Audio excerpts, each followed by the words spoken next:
Okay, so now that we have finished discussing the normal, we are now interested in the abnormal. So what could go wrong?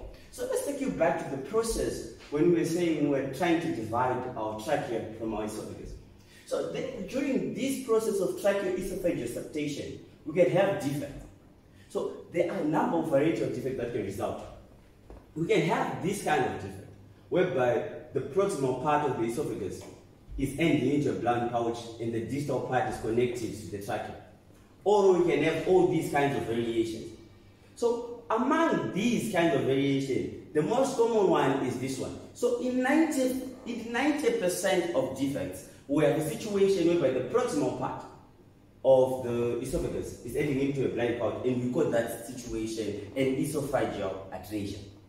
And we have the distal part which is connected to the trachea, and we refer to that situation a tracheoesophageal fistula, which is the connection between two tubes. So what happens here? So after birth is when we notice these anomalies. Number one, during breastfeeding, so when the fetus is taking in milk, we realize that there's regurgitation and vomiting of the milk.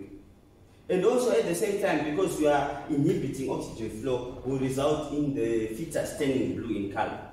So these are signs that you can use to identify this kind of situation. So here, from these tracheoesophageal fistulas, we have a situation that can result, which we refer to as polyhydramnios. Right? So this polyhydramnios is because we know that the lungs initially they are filled with amniotic fluid. So when there is this fistula, we can have amniotic fluid that's not leaving the lungs because it's not going into the intestines, it's not going into the stomach. So it stays in the lungs. And we refer to that situation as polyhydramnios. And we can also have a situation, for example, if you look at this situation. In the stomach, there are acids, there are a lot of gastric contents. So if these gastric contents go into the trachea and into the lungs, it results in a situation that we call pneumonitis or pneumonia. Right? Just as a result of these tracheoesophageal fistulas. So apart from these esophageal fistulas, what else can go wrong? As we once mentioned that about preterm birth, so we spoke about the situation of low surfactant. So we refer to that situation as respiratory distress syndrome. We know that surfactant is needed in the blood-air barrier, whereby it reduces the surface tension. So lack of surfactant will result in increase in that resistance. So increase in that tension now is going to have a number of effects, right?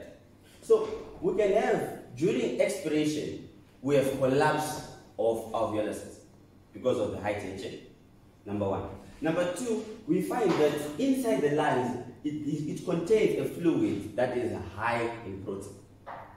And you also realize that we find lamellar bodies inside that fluid. And also we have got hyaline membranes. So naturally, previously, before the disease became called respiratory distress syndrome, it was once called hyaline membrane disease because of these hyaline membranes that were found inside. Right? So this situation of respiratory disease results in 20% death of all newborns that are preterm. So in order to fix this, we can give the newborn something that we call glucocorticoids like that. So we can give a newborn something that we call glucocorticoids. So glucocorticoids are necessary for increasing surfactant production and also at the same time they increase maturity of the alveoluses. Okay. Moving on from this one. We have a situation that we refer to as ectopic lung lobes. Ectopic simply means in an abnormal place. So we have lung lobes in an abnormal place. So taking you back to the normal whereby we say that we have a lung buds and a respiratory buds, they are forming in the anterior foregut. So we can have an additional lung bud that is independent of the normal respiratory bud. So in such a situation, we result in what we refer to as ectopic lung buds. Right? Apart from that, what else can happen? Of clinical importance is something that we refer to as congenital lung cysts. Right? So these congenital lung cysts, we are saying that in terminal bronchi or malar bronchitis, there is dilation. So this dilation will result in formation of cysts. So these cysts can be limited to lobes or to certain bronchopulmonary segments. Right?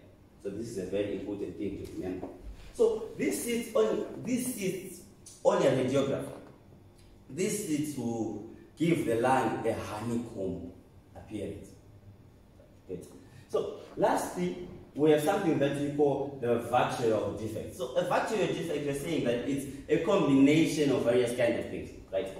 We have got the V, which stands for vertebral anomalies, the A, which is the anal atresia, the C, which stands for cardiac disease, then the E, which stands for esophageal and atresia, then the R, which is renal disease, then the L, which is limb anomalies. Right? So that's the varicose defect. So all that said and done, we also need to pay particular attention to this diagram and note that in 1 in 3,000 births, the children will suffer from these anomalies, which we refer to as the tracheoesophageal fistula. And we say that 90% of the times, the situation is this one where the proximal end is the one that's ending into a blind pouch and the distal end is connected to the trachea. So these are some of the things that can go wrong in the respiratory system development.